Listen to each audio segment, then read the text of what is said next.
So this event springs from a part of Pindell's practice that is less visible on the walls of the gallery, but to which we wanted to give due credit and critical consideration in the context of showing her paintings and her moving image work. That is her work as a researcher. So the title of our exhibition, Howardena Pindell, A New Language, comes from an essay written as part of the artist's research in the 1980s and 90s into racism in the art world. This essay, a documentation, 1980 to 1988, summarises Pindell's statistical research into representation across art institutions in New York at the time. And in it she writes, "I am an artist. I am not part of a so-called minority, new or emerging, or a new audience. These are all terms used to demean, limit, and make people of colour appear to be powerless. We must evolve a new language which empowers us and does not cause us to participate in our own disenfranchisement."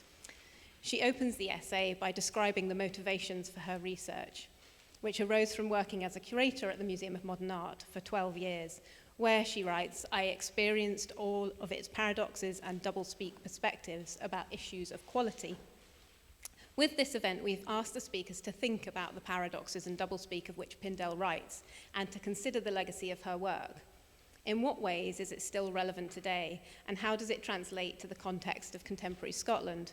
What is the role of curators, artists, institutions, academics working in the arts in redressing the imbalances, both historical and continuing, that Pindell highlights? When we decided to show Pindell's work, our director, Fiona Bradley, asked me to use Pindell's statistical analysis to look at our own exhibition history from the mid-1970s to the present. The Fruitmarket was founded in the mid-70s. While parts of Pindell's rubric are not easy to map onto a Scottish context, and there is an extent to which the exercise can feel reductive and uncomfortable, which maybe we'll talk about a little bit this evening, the results largely tally with her own findings. And by decade, in the 1970s, there were no non-white artists shown at the Fruitmarket. In the 1980s, it was 4.5% non-white artists. In the 1990s, 11.6%. In the 2000s, 11.2%. In the 2010s, 14.3%. And 25% non-white in what we've had so far of this decade. If anyone would like more detail on this analysis, then please do ask me. I've kind of gone through our exhibition history to make it. So before we get on, a few little housekeeping things. You've got a lot of paper on your chairs, but among them is a survey, so we'd be really grateful if you can complete that at the end of the event, especially those of you who attended the reading group as well. It's always useful to get feedback on the way that we run events and their content. So I'm going to hand over to Carmini Volodi from Edinburgh College of Art, who's senior lecturer in philosophy, theory and history of art at ECA, to discuss the findings of the reading group that took place earlier today with one of the students. So I'm going to hand you the mic. Thank you, Ruth. Hello, good evening, everyone. Great to see you here. And I'm just so delighted to be able to bring this sort of two-part event to you.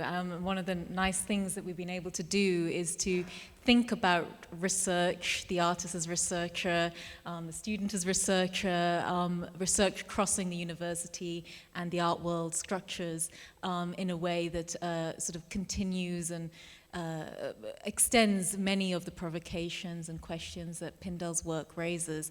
So it's been a really inspiring occasion for us to invest Pindell's work as that platform for thinking around these really vital issues and persistent challenges concerning racial injustice and racial equality, institutional racism within the contemporary art world, and including the specificities of the Scottish context, as Ruth mentioned, and the meaning and practices of decolonization within our institutions.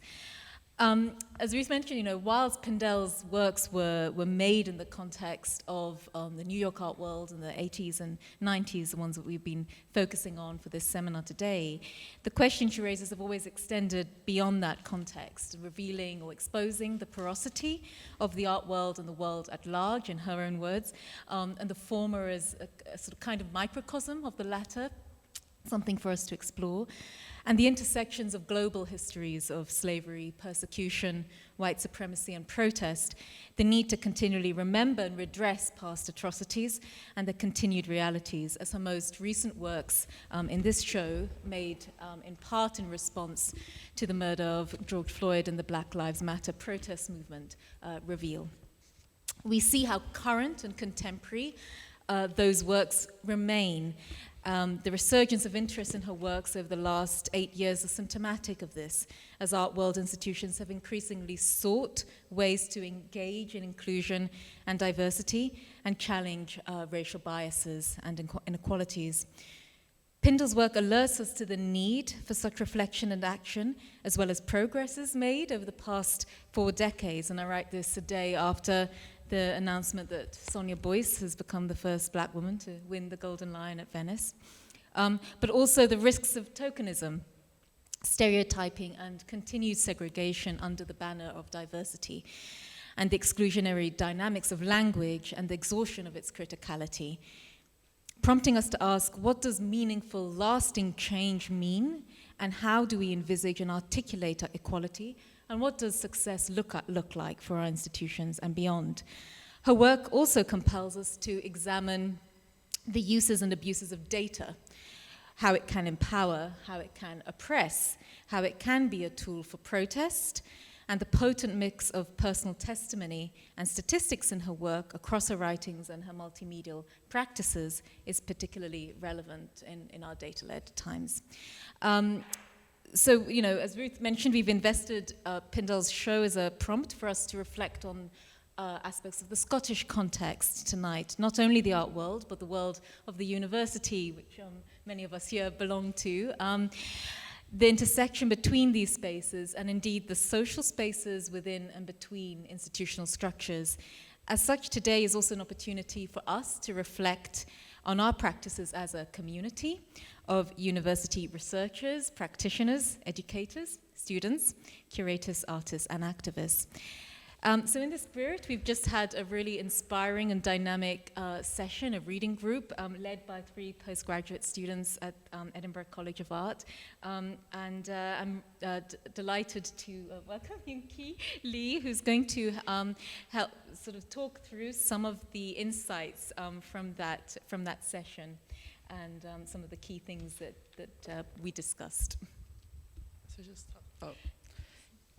because how we organized the reading group is that we first contacted with the artist, Howardena Pindell, who she's teaching at State University of New York at Stony Brook, where I did my undergrad. So I met her a couple of times when I was at school. So it was like easy to, not easy, but like there was no big pressure to contact her through email, and we talked about what kind of readings that she wanted to recommend for the reading group and what kind of directions of the discussion is going to be, and like what do we have to discuss regardless of her works. And we picked 4 main reading materials for the reading group, other than the more than 10 readings from Professor Pindell, and they all have public access and talk about racism and the representation in the art world. And we thought they're gonna be a good match for a discussion to talk about racism and how how that has to be presented in the art world. And we picked 4 major questions about reading and how to apply that to Scottish context and talk about personal experience. And last thing is about a new language where she's trying to emphasize. And it was really nice to have a reading group because it was like, at first it was in person, and it was really good to hear other people's opinion that the struggle or things that we are all gone through is not my personal things that we all have to do, and we're all like getting through together to make a better art world, I think. So yeah. Thank you for organizing the event. Thank you, and I think this, the way you structured it around these four kind of topics really got us to think about the relation between what Pindell herself was working on and writing about, and questions around a new language and what that means, but also the languages that we bring to the field of issues that we're talking about, and the intersection of language and experience.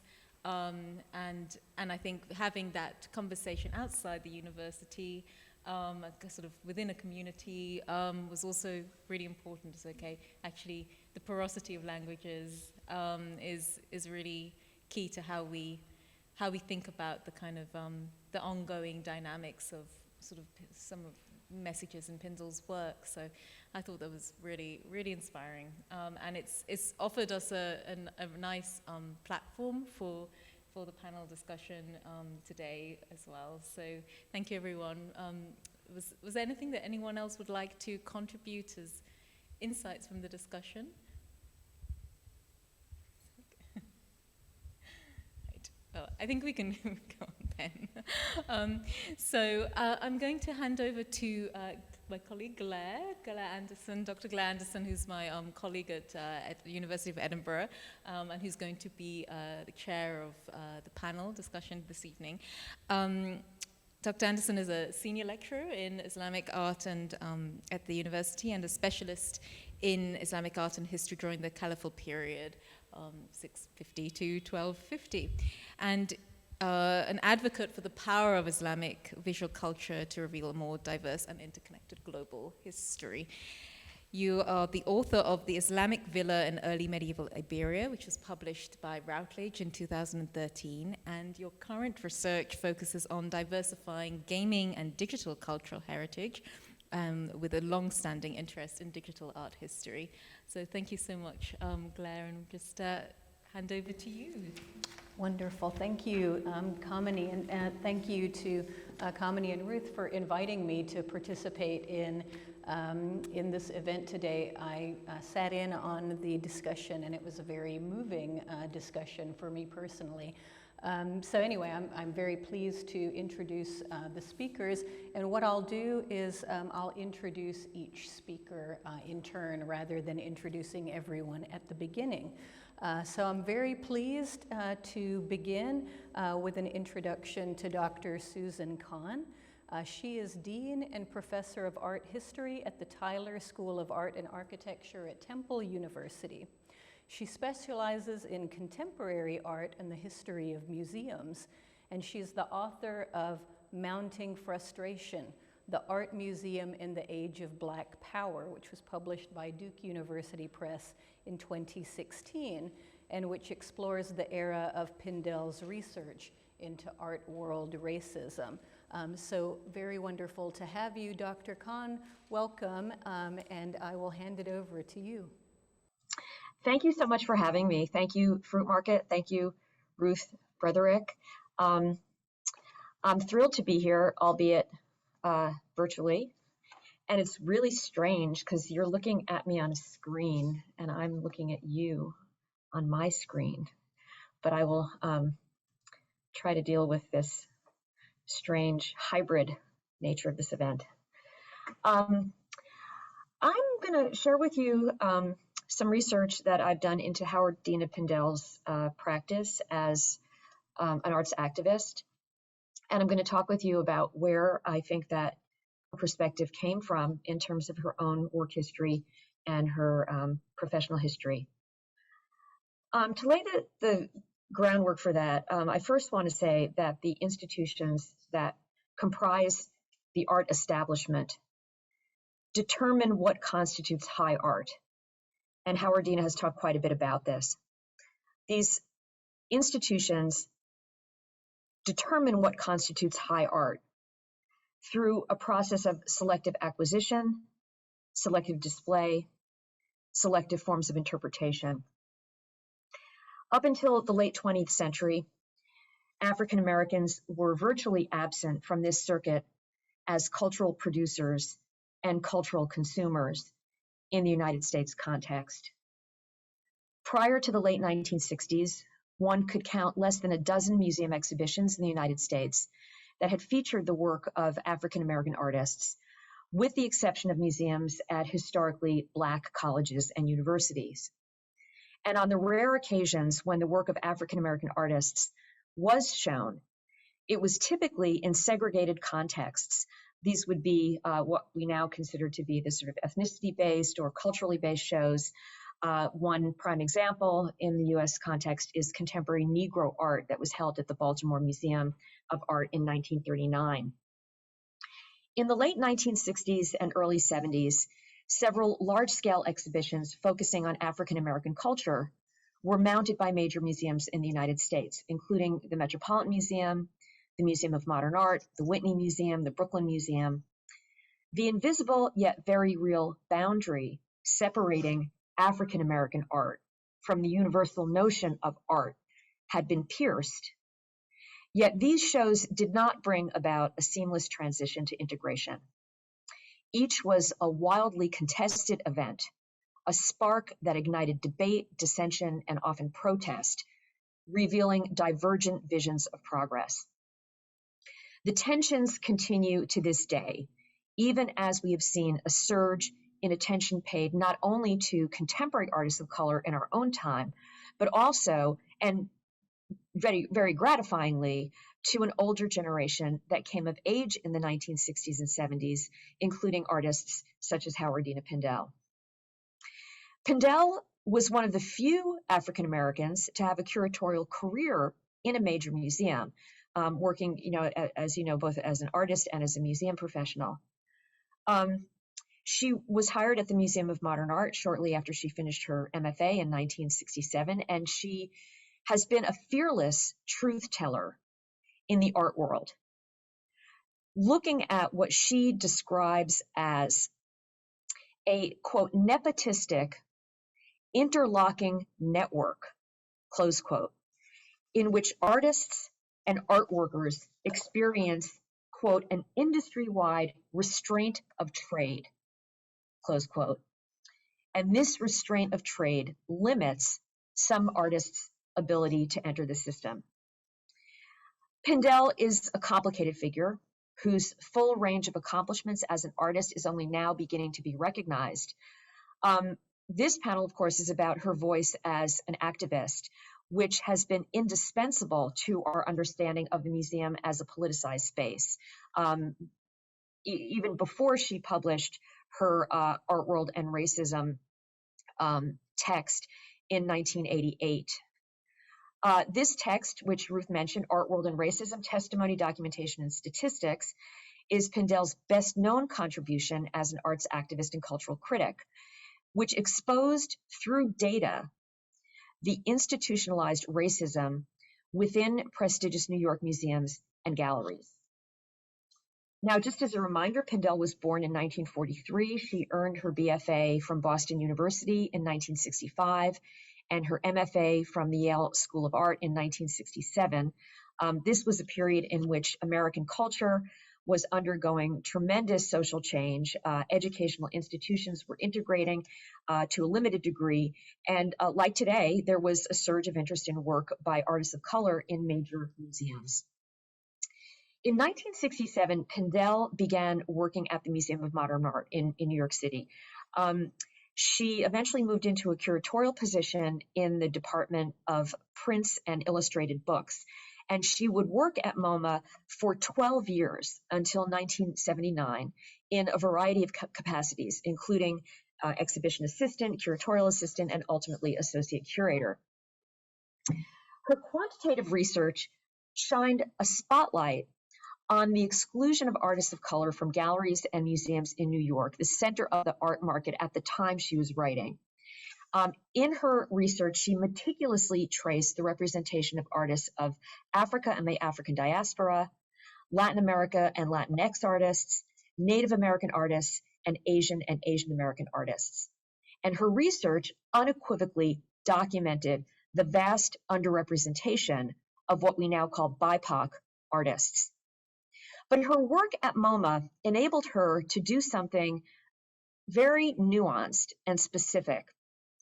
It enabled her to deconstruct the mechanisms that were used to preserve racial inequity and exclusion.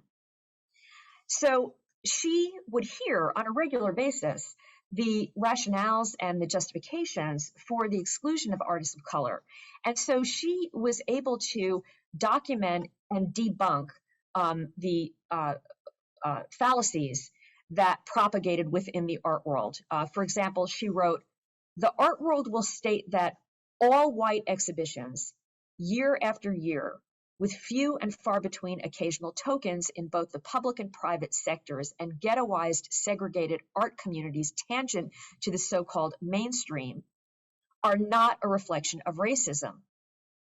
The lie or denial is cloaked in phrases such as artistic choice, artistic quality, when the pattern reveals a different intent."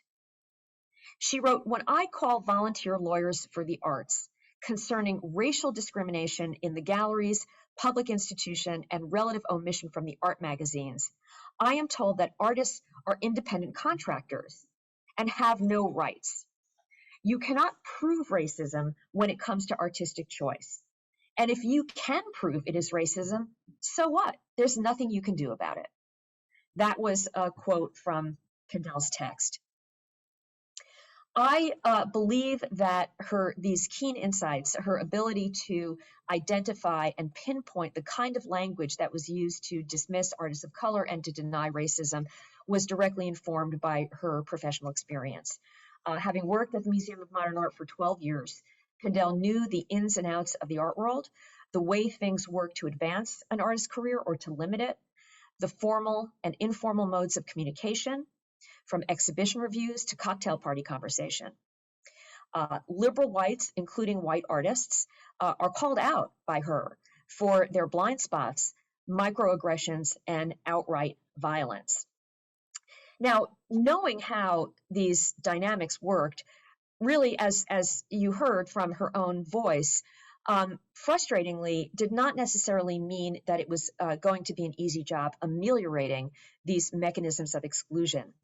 And so Pindell did something extraordinary, which has become a model for others, and certainly a model for me as a scholar in my own work, clearly a model for the work that you're doing today, and a model for others, which was that she surveyed the New York art world to document the racial exclusion that existed.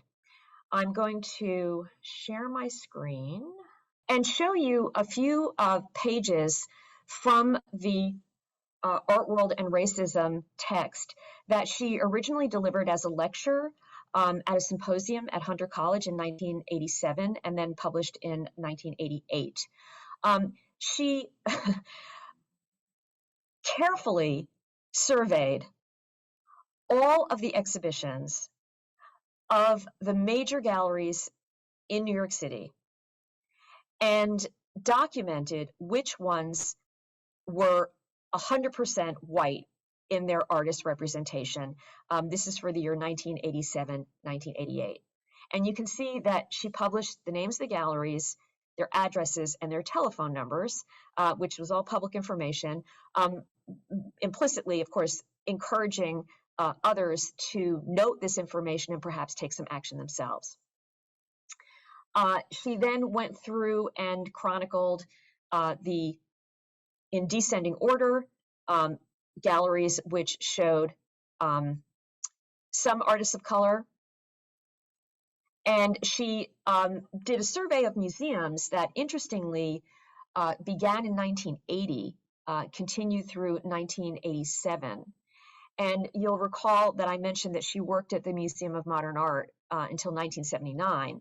So I think it's really interesting that she periodized the decade of the 1980s. Of course, it's a clean number, 1980, but she periodized the time of focus of her research to start at the moment that she left MoMA. I think that actually she was a very dedicated employee at the Museum of Modern Art, and she really cared about the institution. And so I think that there was a bit of a kind of separation of purposes going on there in terms of the timing. So she looked at, here you see the stats for the Brooklyn Museum from 80 to 87. I'm not going to go through the data. I urge you to look at it if you have not already looked at it. The Guggenheim, shocking, but not shocking at the same time, did not show a single artist of color during the entire decade.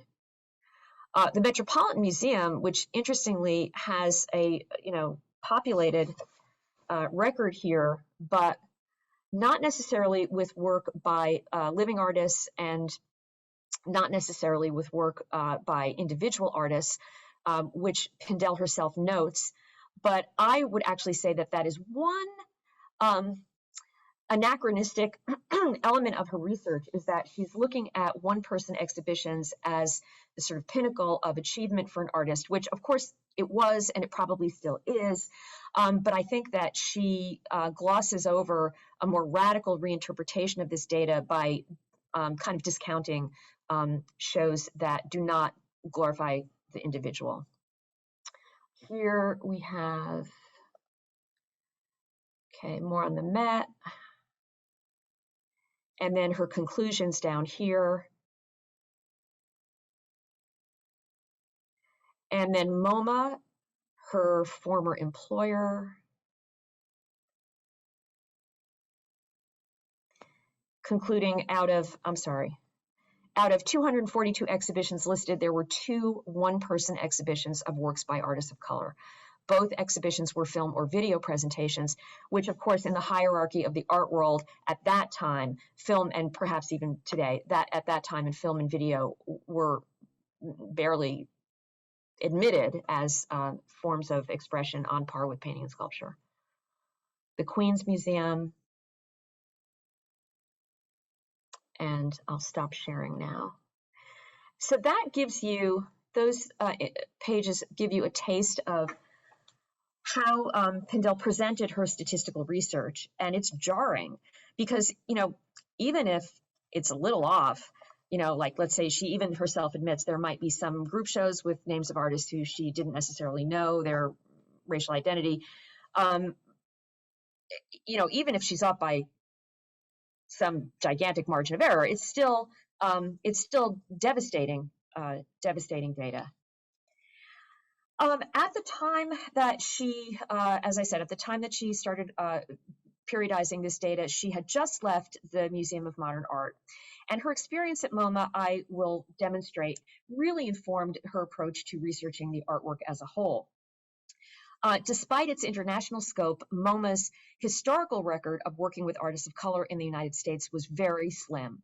None of its group exhibitions of American art organized between its founding in 1929 and 1963 included a single African American artist, except for 2 works.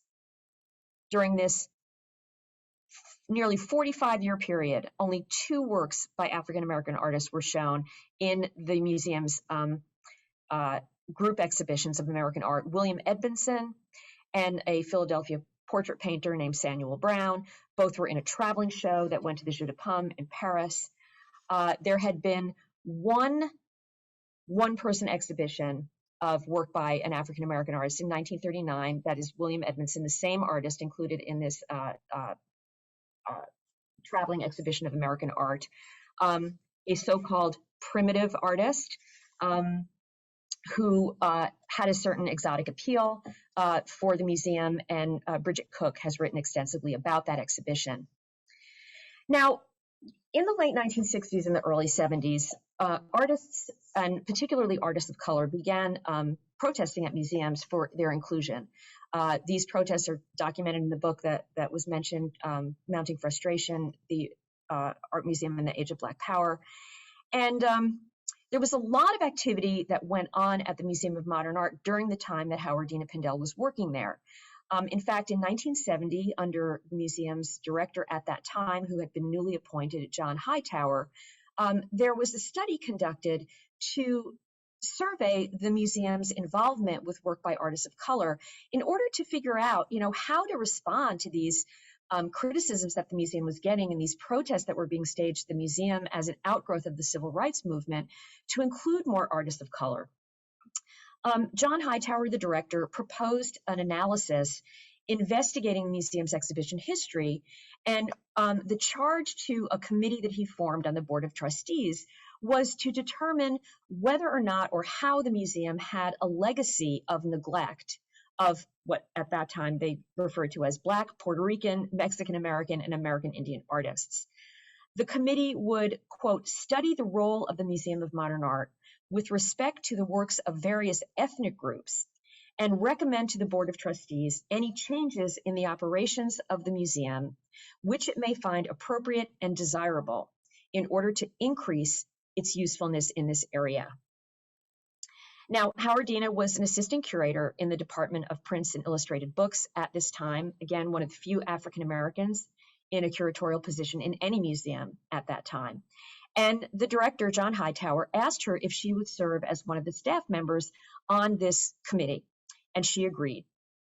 So we have documents in the archives of the Museum of Modern Art of Howardena's thinking about this project and her own recommendations to the museum on what she thought they should do.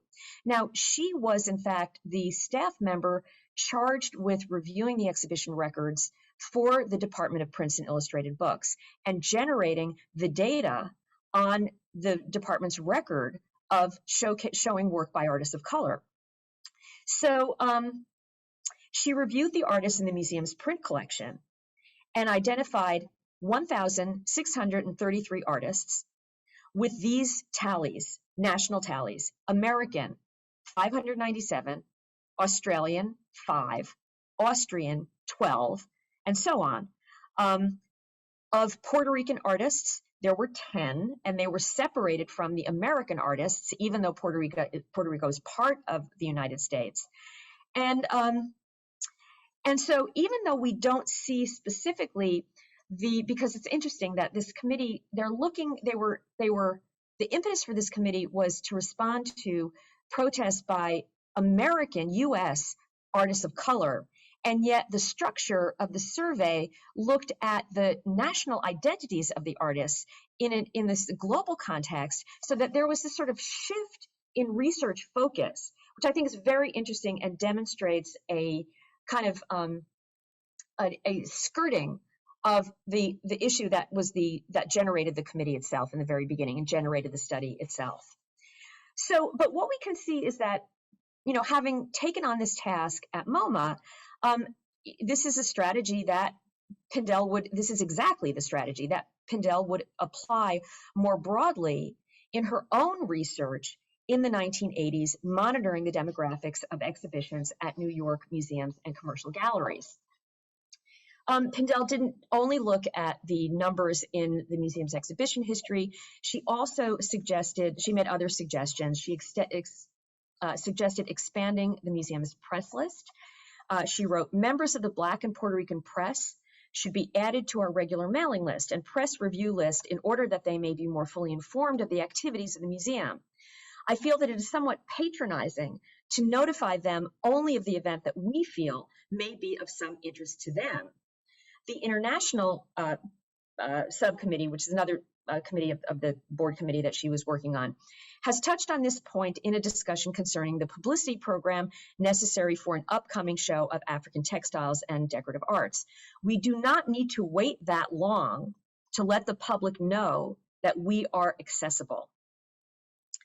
Pindell also suggested instituting Spanish language gallery talks and expanding outreach programs for children. So the various subcommittees of this committee on the role of MoMA in supporting work by African American, quote, Hispanic and other ethnic artists was undertaken in a number of different areas of the museum's activities. There was a subcommittee on acquisitions and exhibitions that began its work by assessing the validity of the charge. This is a quote from the report of this group. They began assessing the validity of the charge that the museum concentrated on white, Western, largely Europe-driven art to the exclusion of non-European minority artists. After reviewing lists of projects and acquisitions, the members of the subcommittee concluded that there was substance to the charge of ethnocentricity, but that it was not a conscious bias, and that the museum has not wholly overlooked ethnic art, quote, ethnic art, in developing its acquisitions and exhibitions policy. The committee found that although the museum's acquisitions policy was not consciously ethnocentric, any apparent ethnocentric decisions were completely unwitting. So they discovered a bias and then dismissed it because it was not intentional.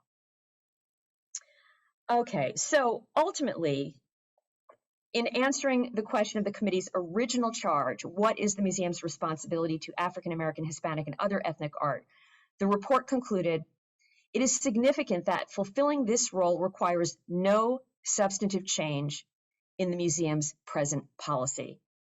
Most of the revisions suggested in this report and recommended by the committee simply seek to modify existing programs.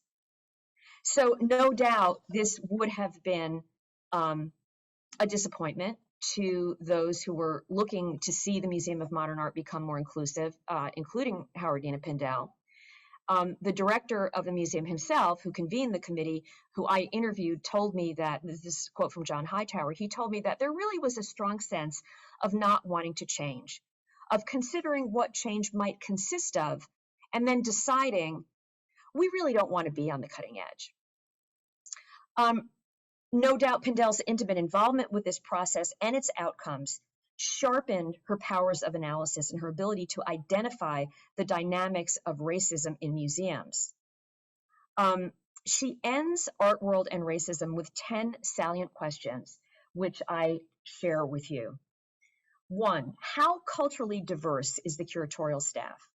Is cultural diversity interpreted by them to mean various European cultures? 2, how diverse is their support staff? Are people of color relegated to security, the kitchen, and janitorial staff? 3, how do the statistics reflect the community and borough in which the museum resides? Do they feel their mission is to mirror the commercial art world? What do they see as their mission? 4, are they publicly funded? What kind of tax benefits do they and their donors receive? Do they feel accountable? 5, are they privately funded? 6, are they on public or private land?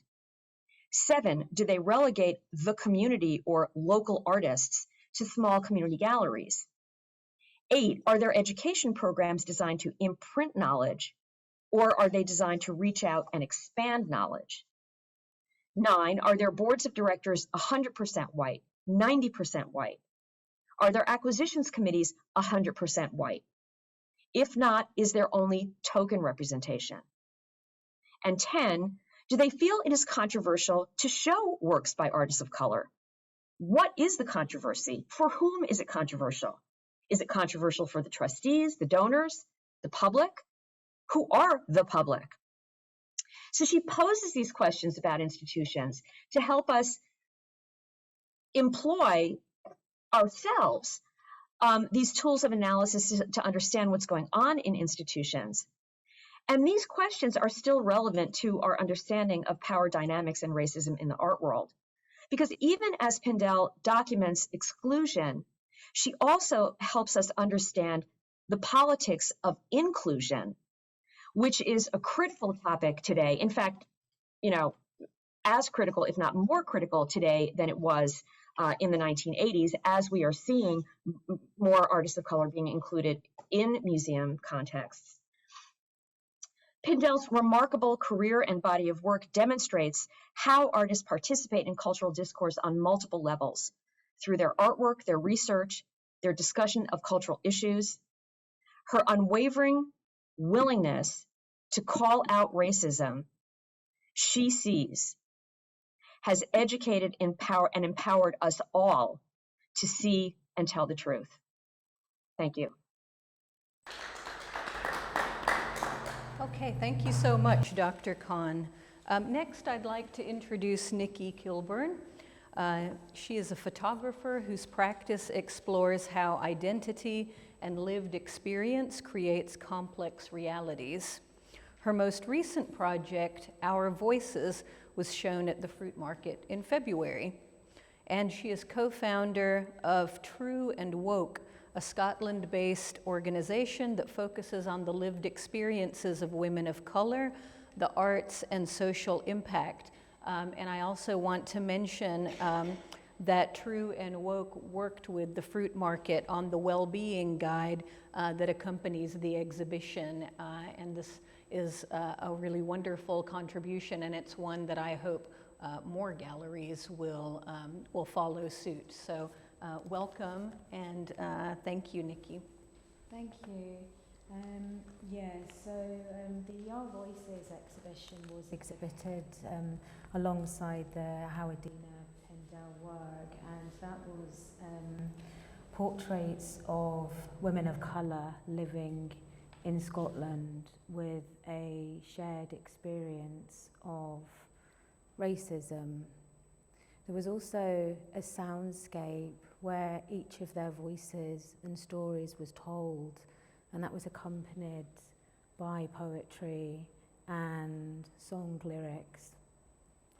Essentially, what it was illustrating was that each of the women had their own multifaceted identity, which can often get lost when we're looking at people of colour and their experience, as very much it is viewed through that white lens of racism, that is who they are and that defines their experience.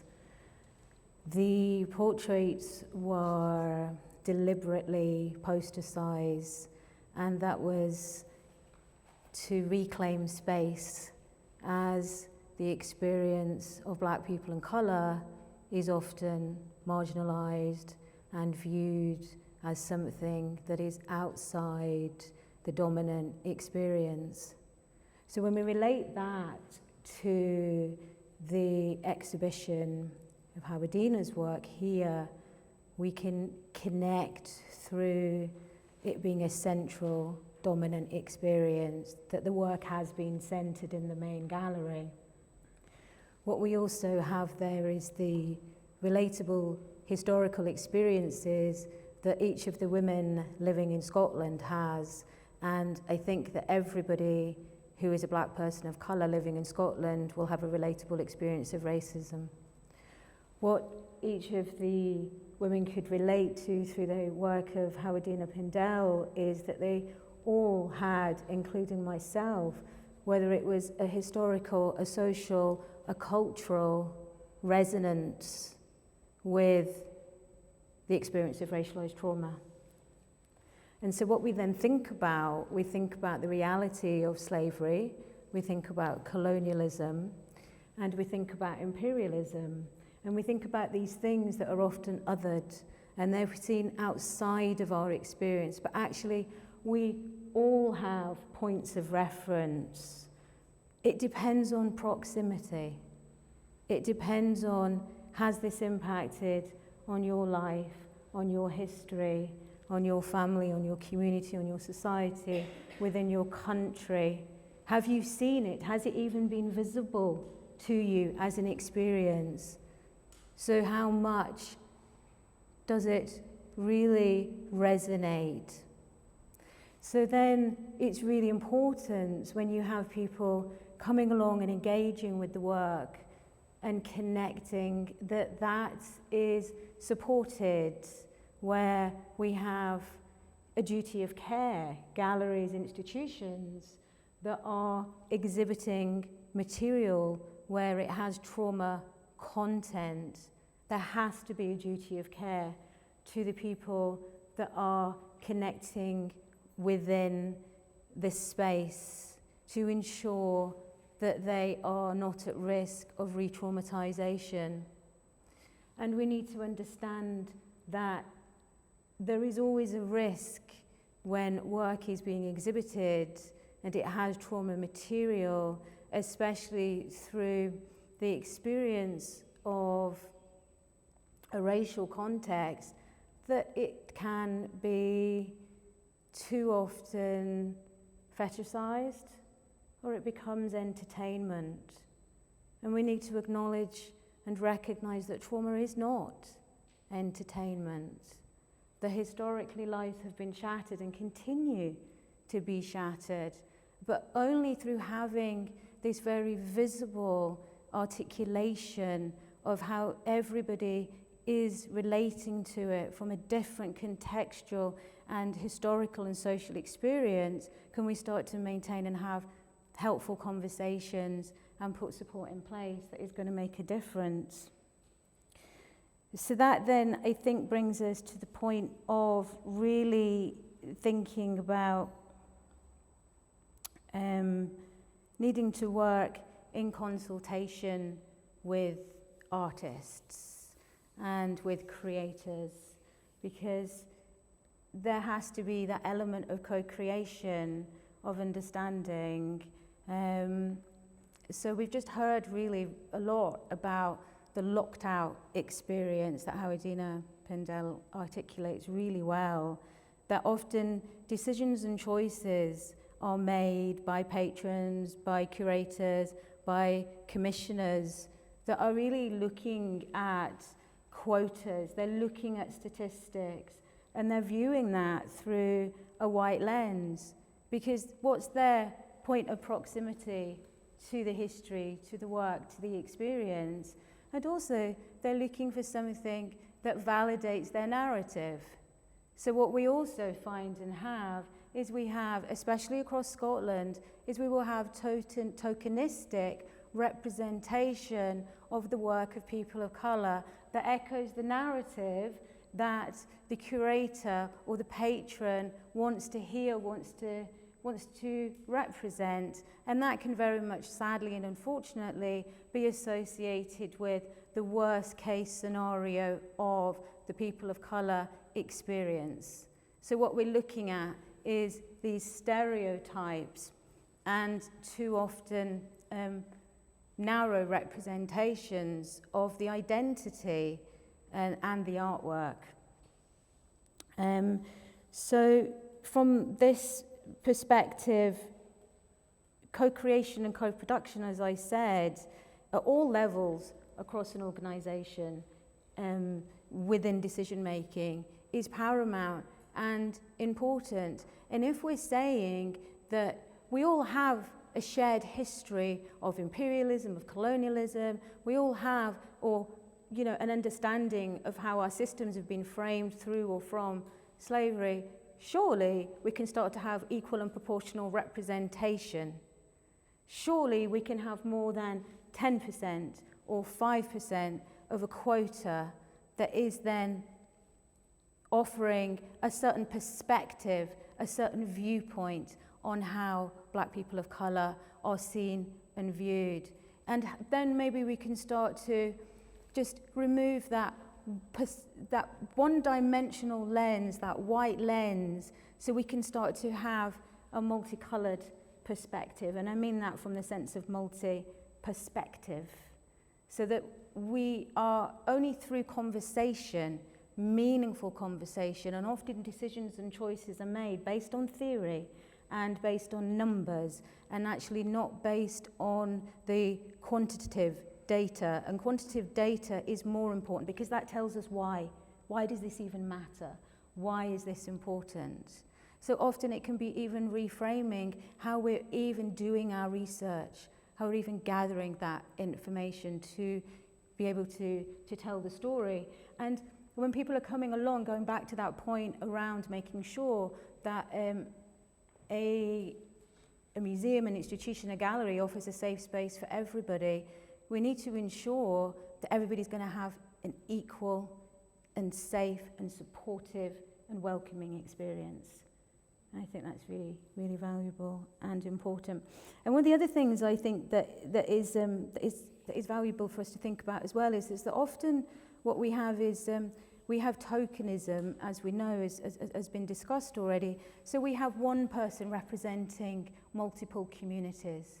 And that one person must then have the information and the knowledge base on how all communities are represented. And that can be a heavy burden for that one person to carry, because one voice speaking up is not always heard, and one voice doesn't always feel strong enough and powerful enough to create that change. So we need to be really thinking about what is the value of that one or those two people?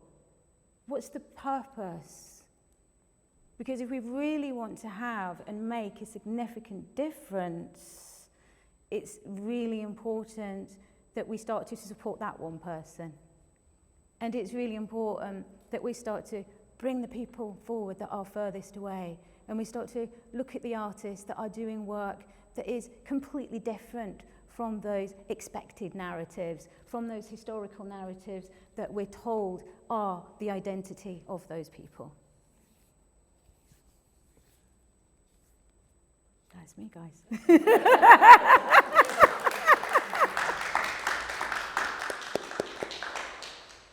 Thank you so much, Nikki. So I'd like to introduce Dr. Maryam Ohadi-Hamadani. She is lecturer in history of art at the University of Edinburgh.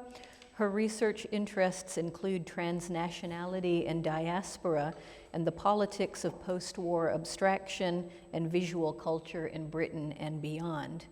As a curator, she has held positions at the Cleveland Museum of Art, the Museum of Contemporary Art in Cleveland, the Ulrich Museum of Art, and Tate Liverpool. So welcome, Maryam. Thank you. I want to thank you first off to Fruitmarket for hosting this panel discussion, of course, also Cahan for organizing this as well. And it was really great to hear your perspective as well, because you talk about a lot of issues that I'm thinking I'm touching upon in terms of contextualizing a history that I'm interested in. And also, of course, Susan coming from the perspective of what's happening in the US. So my focus is going to be a little bit more on Britain and my own sort of history, or my own sort of research interests, and kind of how that filters into Pindell's work. So as art historians, as artists, people working in museums, you know, we often acknowledge the political, cultural, and social significance that an exhibition or a museum's collection has on local and international audiences. We understand the power that lies in images and in their representation, or at least idealistically we do. It was MoMA's 1972 exhibition, African Textiles and Decorative Arts, that in part facilitated new directions for Howardena Pindell's practice. According to the artist, her first contact with these textiles spurred her to consider more carefully the materiality of her paintings, the dense accumulative textures influenced by West African ritualistic traditions of empowerment, and unstretched supports that characterized her paintings of the 1970s, surrounding us here and especially downstairs, allowing them, in her own words, to hang free like the flowing garments from South Africa, Senegal, and Nigeria. So in my own research on diasporic, Commonwealth, for lack of a better word, Black abstract artists in post-war Britain, earlier contemporaries of Pindell like Aubrey Williams or Dennis Williams, originally from Guyana, or Pakistani-born artist Anwar Jalal Shemza, I was struck by how they similarly recounted that it was a museum, for them London, the British Museum, not in Lahore, not in Georgetown, where they found themselves reflected in objects. For Dennis, it was encountering African masks for the first time. For Shemza, Egyptian art. So this discovery of oneself in the former seat of empire signifies a few issues, of course, repatriation notwithstanding, you know, the sort of legacy of colonialism and conquest in that sense. But what I wanted to center on is how critical representation is, representation in terms of what we read in our art historical discourse, representation in terms of what we get to see in museums when we go walk into a gallery, and what we see and who is represented visually, but also in terms of the artists that are represented. So in order to decenter and decolonize Eurocentric narratives that Western museums reinforce through their collections and exhibitions requires incorporating marginalized histories and objects, but more importantly, requires an awareness of art history's colonized frameworks and a breaking down and rebuilding of the mechanics and methodologies of museum practice and art history itself. Doing away with the institutional voice for multiple voices, reconsidering hierarchical systems of classifications and Eurocentric notions of quality or taste, which Susan alluded to in her presentation, or even dismantling the Roberts rules of order, the sort of hierarchical systems of governance, for one that is instead community-based and equitable. Equal representation is what drove Pindell to compile in 1987 statistics, testimony, and supporting documentation on institutional racism in the New York City art world, the culmination of years of research and personal experience as curatorial staff at MoMA for 12 years.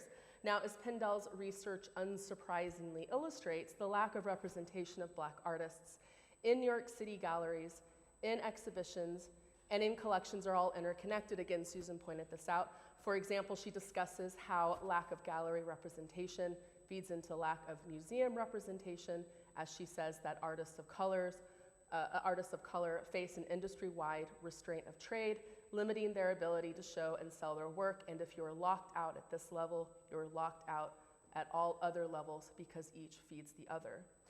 Her employment at MoMA prevented her from participating in the ongoing protests against New York City institutions for their lack of Black inclusivity by artists like activist groups such as the Black Emergency Cultural Coalition.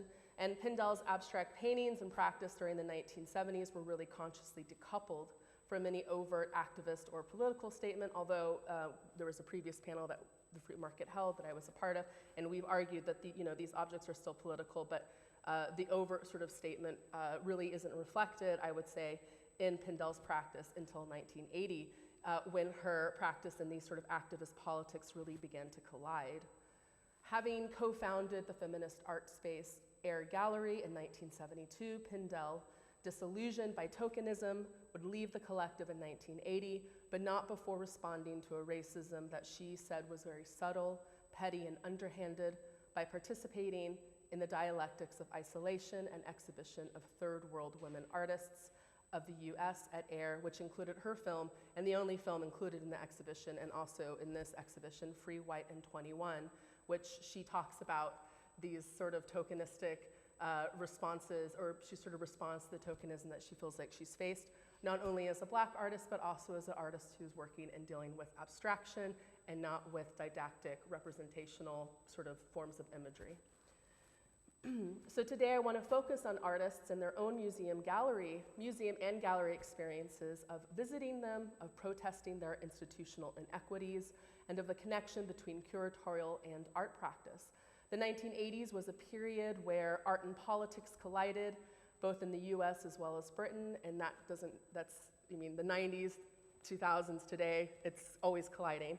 But I would say it seemed particularly visible in the 1980s, at least retrospectively, where art and politics really collide in the US as well as Britain, and Pindell's sustained engagement of documenting art world and museum racism during this period is an American example, in tandem with many of her contemporaries here in Scotland as well as England, including artists like Maud Salter and Lubaina Himid.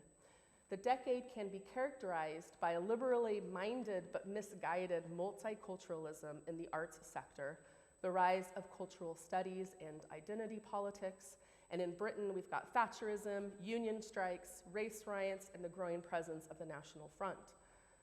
Representation for Black artists, and here I also include Asian artists, was and still is, I think, historically hard to come by in London, and perhaps was even harder in Scotland.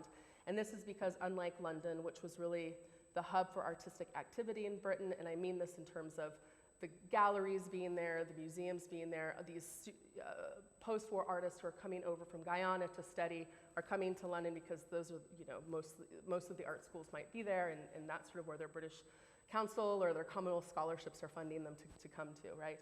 So Glasgow and Edinburgh often becomes this northern satellite city for touring exhibitions of work by Commonwealth or Black artists held in London, and I'm talking specifically about the sort of post-war period.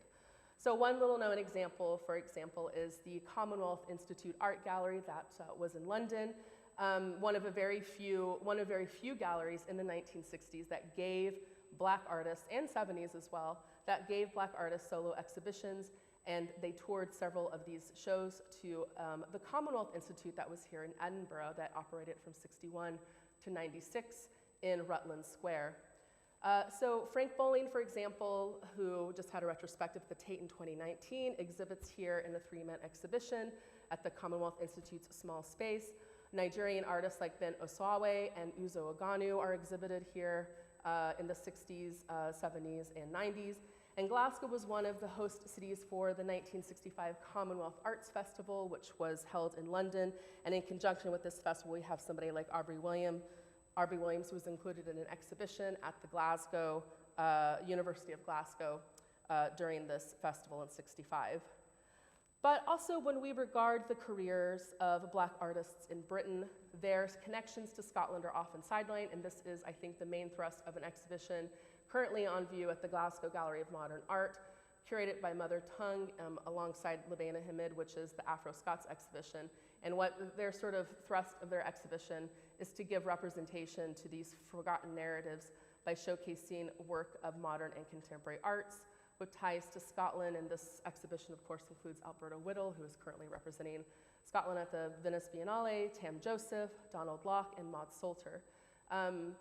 So for someone like Salter, who worked in London, but also here where she taught at the University of Edinburgh in a joint sort of position when Edinburgh College of Art as well as the University of Edinburgh, or we have somebody like Donald Locke, who, the artist Donald Locke, who comes here from Guyana to study at the ECA and the University of Edinburgh in the 1960s and then comes back for postgraduate work in the 60s as well. Locke himself curates exhibitions here in Edinburgh. In 1962, he curates an exhibition, the West Indian Federation Commemorative, at the Paperback Bookshop and Gallery in Edinburgh, which includes work by Frank Bowling. And he also organizes an exhibition of work by students he had been teaching in Georgetown, Guyana. And while there's very little archival material that really remains of these exhibitions or has yet to be excavated, and I wanted to also bring up again that the Afro-Scots project, that exhibition Mother Tongue has been doing sort of archival research in this area. It's clear to me that the overall organizing principle of these exhibitions for Locke, again, once has to do with the politics of representation. So for example, to organize an exhibition based on the West Indies Federation, a political formation that was made up of formerly British Caribbean territories in order to work towards political unity and decolonization. This federation collapses in 1962, which is the year that he organizes this exhibition. And I think it points towards this sort of overlap between practice and politics. So as we've read Pindell's Art World Racism and understand the sort of statistics that she develops further in 1997, we see from her statistics that really overall 54 out of 64 art institutions and galleries represented 90% or more white artists. And by 1997, that statistic is not much better, not much changed. And I outlined previously Pindell's participation in the dialectics of liberation at AIR. And its aims were, and this is in the exhibition catalog for this exhibition, to comment on the erasure of women of color in the American feminist movement, which they helped to build. So this exhibition really reflects this sort of grassroots approach that really takes off in the 80s to dismantling institutional racism by Black artists both in the UK as well as the US. These concerns over museum and gallery representation were at the forefront of both practice and organizing exhibitions by artists throughout the 1980s. So we have examples in Britain, the Black Art Group, which was a sort of group of artists, young Black artists like Eddie Chambers and Keith Piper, Claudette Johnson, organized several exhibitions in the early 1980s, as well as 3 conferences or conventions in order to identify what it meant to produce art as a Black artist living in Britain. And this includes the institutional racism they faced, not only at the university level, being a student at a university and facing that racism, but also at the level of museum and gallery representation. And they also debate during this period what Black art meant. And then you have someone like the artist, curator, and critic Rashid Ararin, who complicates the younger Black arts group more militant understanding of Black art to include Asian and South Asian artists, to kind of combine that sort of legacy, that shared sort of historical legacy, albeit very frustrating in some ways, the sort of a shared kind of legacy of British colonialism in a sense.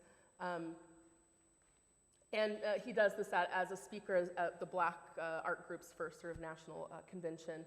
And then he curates in the very end of that decade The Other Story, Afro-Asian artists in post-war Britain at the end of that decade, prompted by what he saw as a blatant disregard for representation of Commonwealth artists who had been living and working in Britain since the end of World War II. So for the purposes of time, I can only really mention these artists now, but I want to finish by focusing on Pindell's Scottish and English contemporaries, Maud Salter and Howardena Pindell, both of whom attended Black art groups conventions. And whereas Hamid has said, she says this of her and Salter's practice, they were very aware of what was being presented and represented in museums and what was not.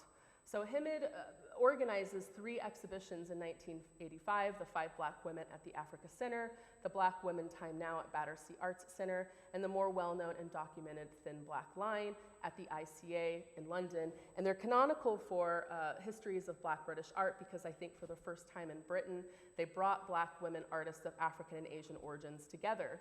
And as reflected in Hamid's introduction to the catalog, and similar to that of the Air exhibitions intro in their catalog, the organization of this exhibition was less about stylistic similarities, but more about representation, more about Black female visibility, more about representing Black female artists and giving them a space to exhibit their work. In the catalog, Hamid writes, for example, she says, "We are claiming what is ours and making ourselves visible. We are 11 of the hundreds of creative Black women in Britain, and we are here to stay." So alongside her curatorial practice, Hamid was also exploring these issues in her artwork. So one work that's in the Tate's collection, the Carrot piece, which I might be currently on display, I think it's Tate Britain, depicts a white man on a unicycle dangling a carrot towards a recoiling Black woman. And this was exhibited originally in the Thin Black Line. And Hamid says that this work was created as a response to the cultural institutions, galleries, and museums in Britain that, as Hamid said, needed to be seen to integrate Black artists into their exhibition and programs, but were doing so through patronizing tokenism, through, as she said at the time, cajoling, silly games, and pointless offers. And indeed, this important exhibition was relegated to the corridors of ICA, not its main galleries, which I think really puts Hamid's work into perspective.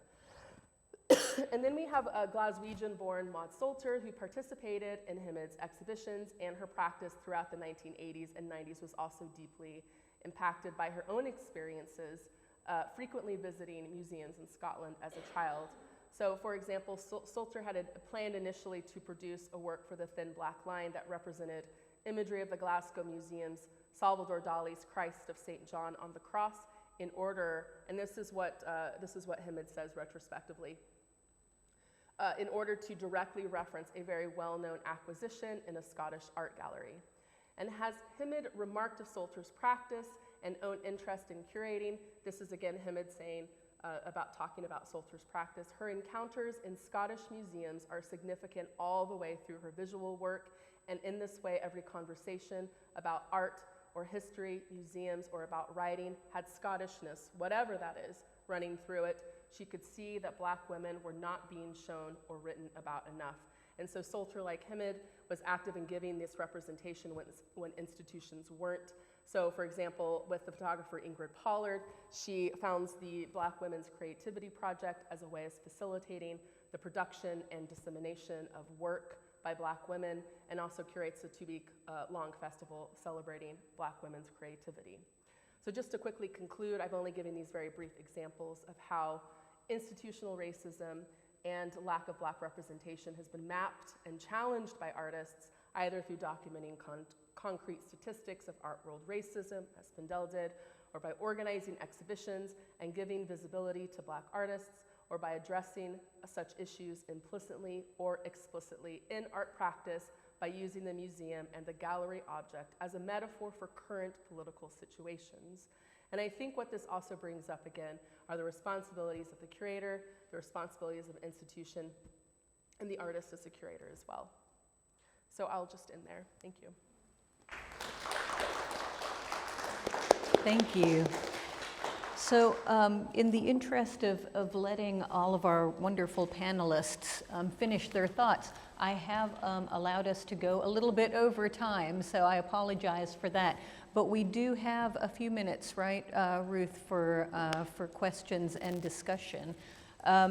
So I don't know if any have come in from the chat, but I just want to maybe start with a question that our wonderful postgraduate students had had shared as a way to get the discussion going, and I'll pose it to all three of our panelists.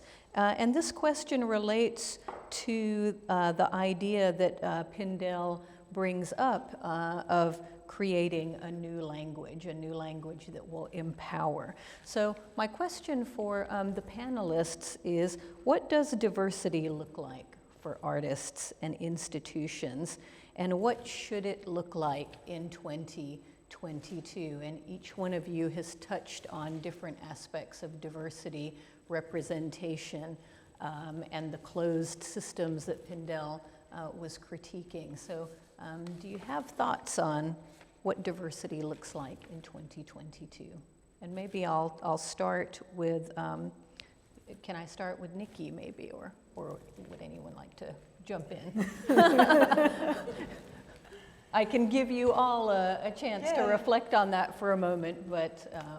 That's fine, I'll start. Okay. Okay. I think one of the things that is possibly most concerning is that we're making a comparison over 50 years and nothing's really changed. We can still really relate to the systemic racism and the way things are preventing people from having equal and fair access to opportunities within the art world, to be seen, to be heard, and to be represented. I think that there's a high risk of identity politics, overcomplicating issues. And for me, I think we're at quite an exciting time where we have access to so much technology and so much information, and it's really about how do we gather data? How are we doing our research? And if we can start to do that in ways that demonstrate inclusivity, and we're starting to analyze our systems and recognizing where they are excluding people and investing in sustainable solutions, then surely that's going to give more people a voice and more people visibility.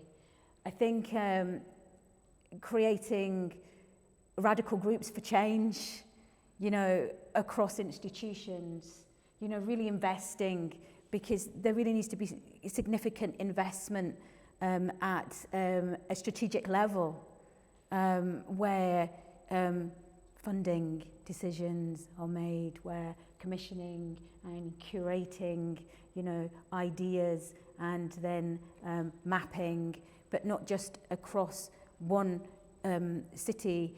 I think it has to be in conjunction, with a kind of a unified effort. I think that's really going to make a difference. And how can different disciplines communicate with each other?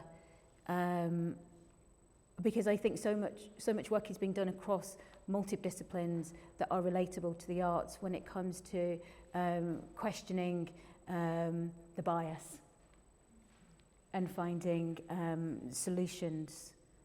So I think on a grassroots level, we need to come together and we need to be creating and doing all the stuff that is, activist focused. And on a more strategic level, we need to be thinking about what are our policies, what are our procedures, and what's our protocol? How do we do this?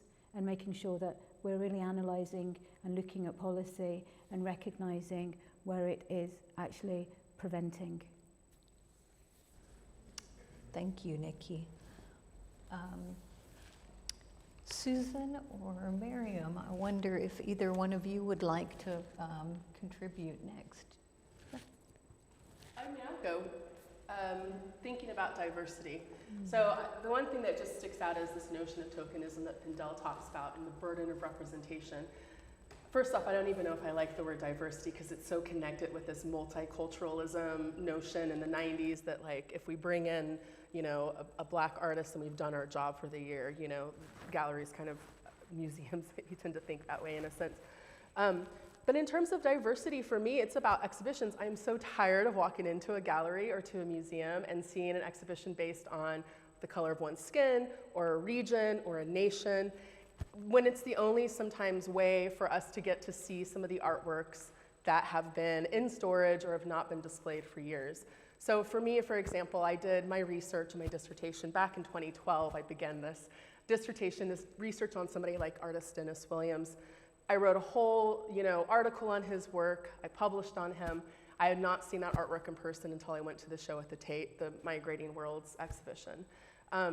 These works that we see in these exhibitions become sometimes maybe, and I'm not trying to criticize the Tate exhibition necessarily, but it would be nice to be able to walk into a museum one day and there just be an exhibition, a thematic exhibition on, I don't know, ocean or something, and having it be representative of not just white artists, but also artists of color, and not just artists who are here in the US and the Europe, sort of Western European sort of based kind of connection that we have here, but globally in a sense. Like that's an idealistic version of what I want to see when I think of diversity in terms of representation in that sense.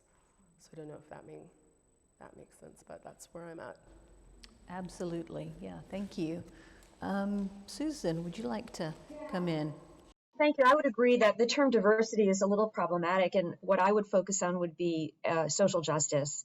What does a social justice model look like in an arts institution today? And I would also use the term radical inclusivity.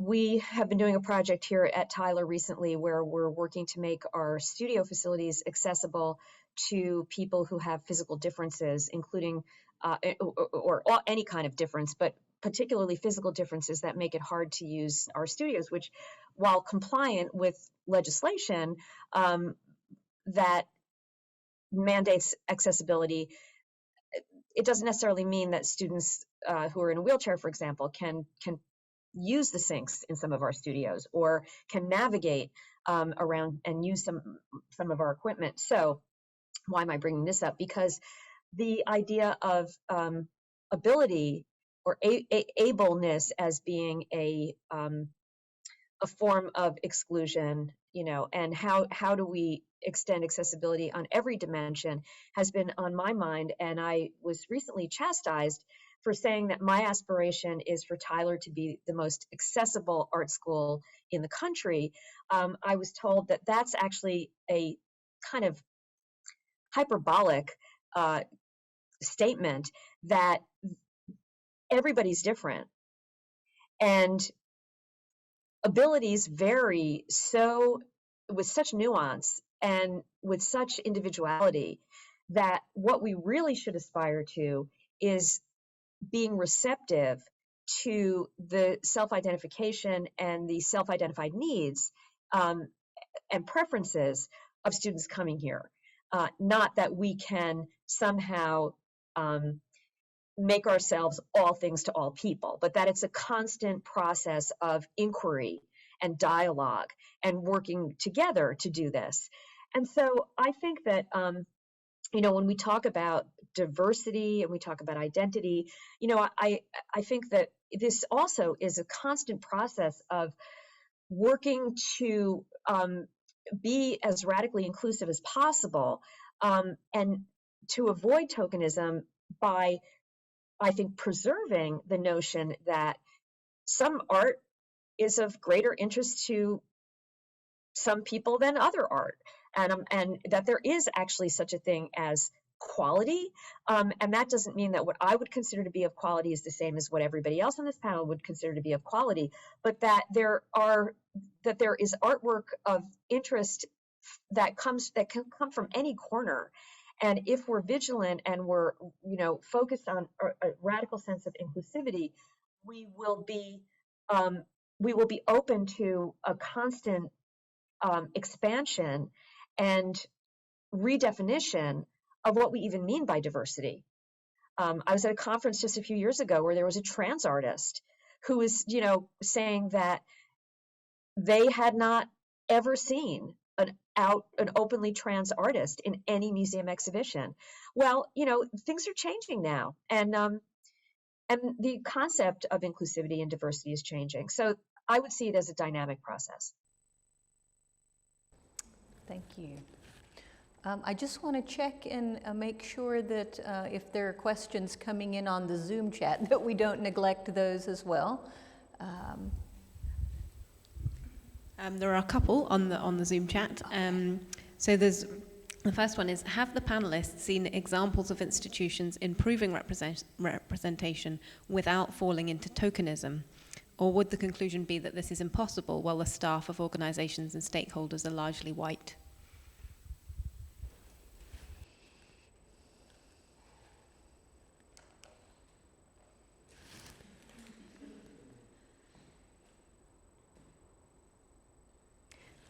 This is such a good question, and it makes me think of Pindell's wonderful list of questions that Susan, you read to us in your presentation, and who has the power, who has who can speak, who does speak, and it makes me want to flag up something that you pointed out in your talk, which is historically Black colleges and universities in the United States, and this idea of the closed networks that Pindell was critiquing. And I wonder if I would like to hear what if there are parallels that you two can think of in the UK and in the Scottish context as well. And could this be, to go back to the question, could these outliers, to the kind of establishment institutions and voices, are these a way that, do we see any examples coming from alternative institutions or those that have been marginalized in this closed establishment? Can we look to any change from these groups? Just something to add to the question that was posed. So there's an example for me that comes to mind that's not related to sort of our topic of conversation, apart from First Nations and what's happening in maybe Canada and the sort of northeast part of America. I kind of hosted a panel discussion like AH or one of the conferences a year or two ago during COVID, so I can't remember any of that, it's all a blur. And we talked about the Colby Museum doing an exhibition organizing of contemporary artists of Wabanaki heritage, First Nation Wabanaki peoples. And then also another example of the Abbey Museum in Bar Harbor, Maine, which also hosts a large collection of both historical and also contemporary objects by the Wabanaki as well. And what they kind of did is, and I thought this was really brilliant, and I don't, the director gave a podcast once and talked about the issues that are faced with the board of directors. It's very much the sort of governance structure that keeps and maintains this sort of institutional racism that we have today, I think, in place. And in order to break free from that, there's got to be a whole restructuring, I think, not of the way museums are ran, but institutions generally. And who knows if or when that will happen, really. But it needs to be torn down and dismantled and rebuilt up, in my opinion. But with the Abbey Museum, what they did is they were able to get two Wabanaki representatives on, I think, the board of directors. They were able to have a host exhibition where they were able to touch base with that community, figure out what objects should be displayed and how, and they also did different things that we wouldn't normally do in a museum. For example, some of these are live, active ritualistic objects that were being shown on display at the Abbey Museum that they were able to take out of the museum for certain rituals or for certain events in the Wabanaki community. So they're kind of like, there are examples out there where I think those kinds of things are being, at least for me, those are the two sort of First Nation examples, and as well the Colby Museum of Diana Tweet, and the Wabanaki artists there as well are kind of doing those kinds of things as well. But what that is it requires curatorial, the sort of curatorial component, but also the artists as well, or the community as well, having equal say, and us being the curatorial sort of side of things, understanding and being okay with that, and not just sort of giving them lip service to that. And I think that happens a lot in institutions generally, is the kind of the gesture towards that without the actual, give and take. Yeah. That's wonderful, and I guess, Nikki, of course, the Our Voices exhibition would be an example of this kind of thing happening in the Scottish context, but maybe you can think of other examples as well. I think what everybody's saying and describing there really correlates very closely with money, to be crude. So, I mean, I think from a Scottish perspective, if we're looking at national galleries, museums and institutions, then essentially black people of colour haven't had the privilege and the opportunities to be able to access spaces and positions of power where they've been able to have a significant amount of influence. So that is really reflective of, as you just said, they're around, you've got board of directors, and then, you tend to get one representative from a community. But what we are finding, and I think is very pertinent, and it was referenced a lot in your research, really based on, subculture collectives gathering and coming together and creating their own work. I think we have a lot of examples of that in England, especially because it has a different history of immigration, and it has more diverse and more representative communities, so they're being able to establish themselves more. But I think what we can see, just recently, post George Floyd, is new organisations and places that are now actually being able to access funding, because what we notice is that commissioners are recognising that there isn't fair and equal representation, and trying to raise up people's voices and expertise. So there's a really good organisation called that has just started called We Are Here Scotland, and that is working alongside young artists to give them a voice. So I think it's a case of, and Our Voices, which is our project, where we focus on the experience of identifying females of colour. So it's kind of watch this space, I think, in Scotland. I think things are starting to influence. These kind of conversations are going to be really making a difference. The Fruitmarket is definitely, doing their work, and, looking at inclusion and representation, and, how they're doing things, and their policies and strategy. And so I think we're starting to see shifts and changes across the landscape in Scotland. But as far as the bigger institution, which tend to be very sort of like, as you said, London-centric, I think there's a bit more booting down the door that needs to happen. No, that's really interesting to have those perspectives. Thank you. And Susan, I wonder if you want to weigh in on the U.S.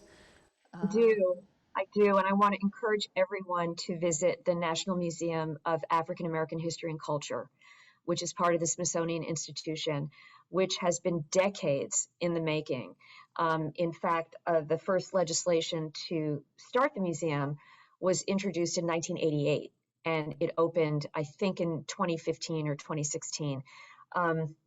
It's an incredible museum, and it's a museum about the history of the world as seen through the lens of of African diasporic experiences. The director was Lonnie Bunch, the deputy director, Kinshasa Conwell, who's still there. And then Lonnie Bunch went on to become the secretary of the Smithsonian, an extremely powerful position in the American museum world. So, I think the lesson from that museum is change takes time and requires persistence. Discussions about this museum literally had started in the early 20th century. and it literally took 100 years to bring about. But it's a fantastic museum. It's again, the lens through which it discusses history is it's beyond culturally specific or culturally grounded. It's multifaceted. It's very complete. It's a very holistic experience visiting that museum. Absolutely, thank you. And just, yeah, thinking about absolutely real change takes time, and thinking about Pindell's voice of optimism at the end of her writings, despite the data that she was bringing to our attention. And so I suppose that's a good thing to keep in mind, thinking about money and the flow of money and the Nicole Hannah-Jones debacle that happened at my former institution, UNC Chapel Hill, and how one donor on the board of trustees was able to prevent that institution from granting tenure to a woman who had every possible mark of recognition attached to her, and yet one person pulling the purse strings, able to undermine what was it would have been a very important position at that university. So, in any case, Ruth, I know did you mention there was another question that had come in? Touched on it a little bit. The question is, has the police murder of George Floyd changed the dynamic, and how is the art world responding to the Black Lives Matter movement now? Okay.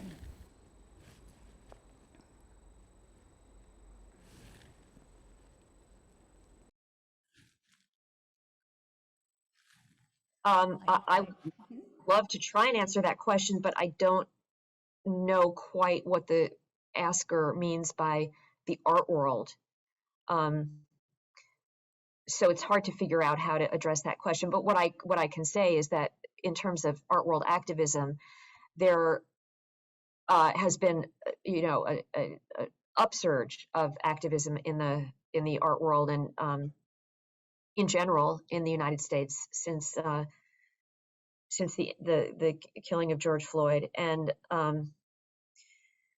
one example of that would be the protests around Dana Schutz's work in the Whitney Biennial, the last Whitney Biennial, not this one that just opened, in which the artist, the museum included a painting of Emmett Till, a terrible American incident terrible incident in American history, in which a boy was murdered in the 1950s for ostensibly whistling at a white woman.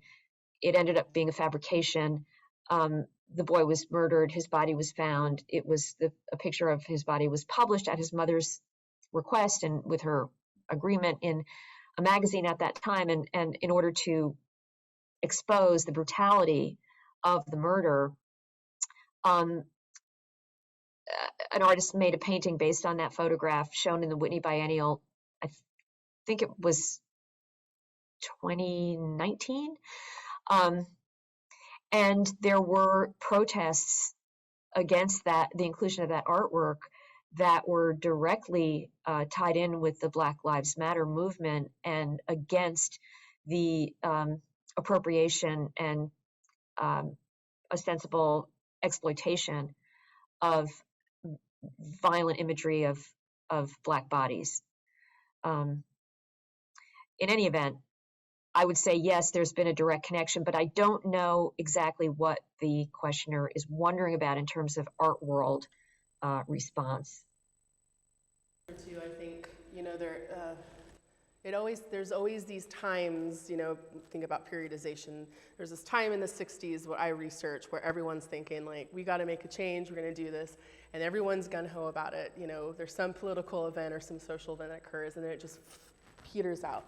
'70s, it was the same thing. 1980s, especially with the Black Arts Group, with the Black British arts movement that's occurring in the '80s, you have this sort of uptick in institutional embracing, and there's that tokenism again that Howardena talks about.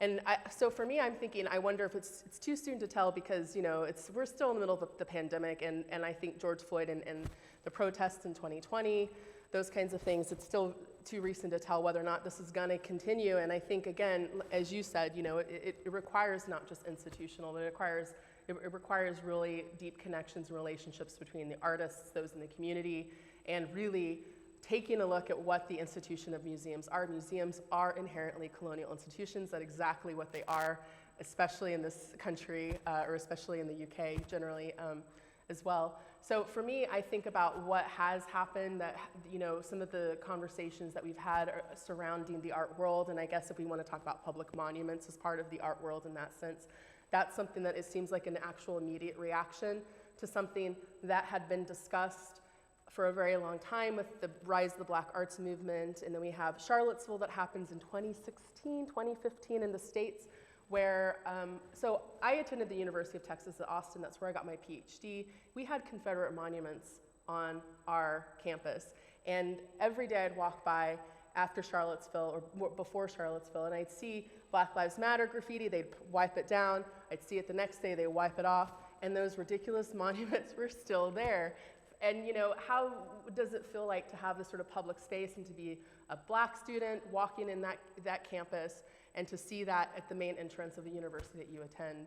So it wasn't until Charlottesville those monuments come down, but that was sort of, it seemed like a rare thing, like we were having these things occurring where we're talking about Confederate monuments and these monuments to slave owners, Rhodes Must Fall, and these kinds of things that are happening in South Africa or happening here in the UK especially.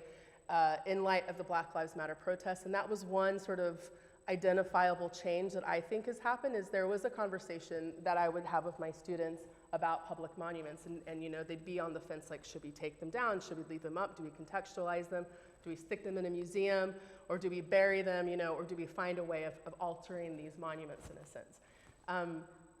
And there was always like there's always a gray, it felt like a very gray, like, well, we could do this, we could contextualize them with a plaque and that would help, or we take them down and we put them in a museum and that would help. But there was always this sort of gray area until Black Lives Matter, the protests of 2020, until George Floyd, where it became very apparent to me that it wasn't that much of a gray matter anymore, that they needed to be taken down, and maybe just for that particular moment in time with the protests, with the wake of, Floyd, George was a catalyst to things that have been ongoing for years and years and years. This is not something, Rope, Fire, Water, Pindell's exhibition, or, film is about, and in response to the Black Lives Movement of 2020, and she recounts a history that is long and deeply entrenched in America. Lynching is an American thing. It's not, you don't see it anywhere else. It's a typical form, very typical form of American violence. So I think for me, I don't know, I'm going off on a tangent here, but I think for me that was maybe one of the tangible things that seems to have actually changed, is that these monuments, there are still some up. And one of the things that I was struck by when I moved to Edinburgh, I just got here in January, so I'm still fairly new to the city, was how many monuments there are in the city and how many monuments there are to people who were involved in the slave trade, and what do we do with these monuments, So I think that maybe is something that I've seen, at least in response to what's happened with, in wake of George Floyd's death and the Black Lives Matter protests of the last few years.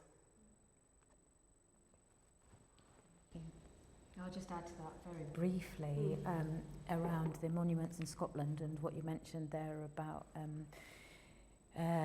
lynching being very specific to the history of slavery in America, is that slavery didn't happen on British land, it didn't happen on Scottish soil. So I think now what we have is post-George Floyd is an awareness of the resonance of slavery as part of contemporary Scottish culture, of imperialism, of empire. And I think through that visibility and actually bringing the reality to the surface, that is creating that meaningful starting point of connection that can lead towards sustainable change. So yeah, I think the veil has been, I think that's what George Floyd did. I think it lifted the veil because, as we know, these topics and subjects are nothing new. It's just in the public consciousness now.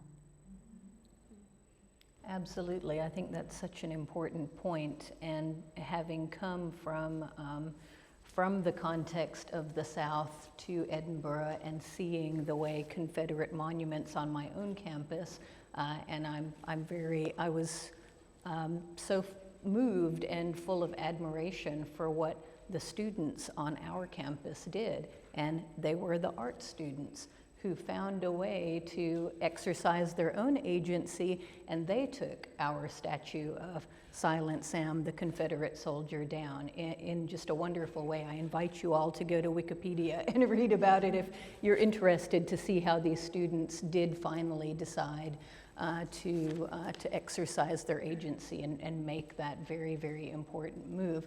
But it has been extremely interesting to come and see, even here in Edinburgh, I'm blanking on the name of the monument, but the redoing of the signage that is going onto that monument, and thinking about these different contexts and the importance of these transatlantic conversations and positionality depending on where you are in your relationship to these histories is so important. But the fact that we are having these conversations, these very long-running conversations, the fact that they are a pervasive conversation that everybody is now aware of. There's no more saying after George Floyd and the events of the Black Lives Matter movement, there's no more ability for people to claim that this doesn't exist, that it doesn't matter, that they can't see it, that it's invisible.